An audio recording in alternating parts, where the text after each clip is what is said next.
ഒരു കഥയുണ്ട്. ഒരു പയ്യൻ അമ്പലത്തിലോട്ട് ഇങ്ങനെ കയറുമ്പോൾ അച്ഛൻ്റെ കൈ പിടിച്ചാണ് മോൻ കയറുന്നത്.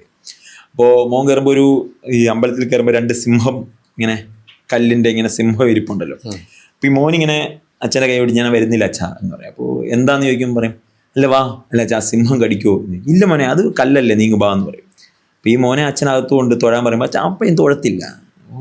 അല്ല തൊഴടാ, അതും കല്ലല്ലേ എന്നൊരു ചോദ്യം ഉണ്ടല്ലോ. അവിടുത്തെ സിംഹം കല്ലാണെങ്കിൽ അകത്തിരിക്കുന്നതും കല്ലല്ലേ എന്നൊരു ചോദ്യമുണ്ട്.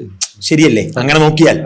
പക്ഷെ ഹിന്ദു കൾച്ചറിൽ അതിനെല്ലാം നമുക്ക് ഉത്തരങ്ങളുണ്ട് ഇല്ലേ? ആ കല്ലിൽ നമുക്ക് ദൈവത്തെ ആവാഹിക്കാൻ പറ്റുന്നുണ്ട് എന്നുള്ളതാണ്. നമ്മളുടെ കൾച്ചറിൽ നമുക്ക് തൂണിലും തുരുമ്പിലും നമുക്ക് ദൈവീയാംശം കാണാൻ പറ്റുന്നുണ്ട് എന്നുള്ളതാണ്.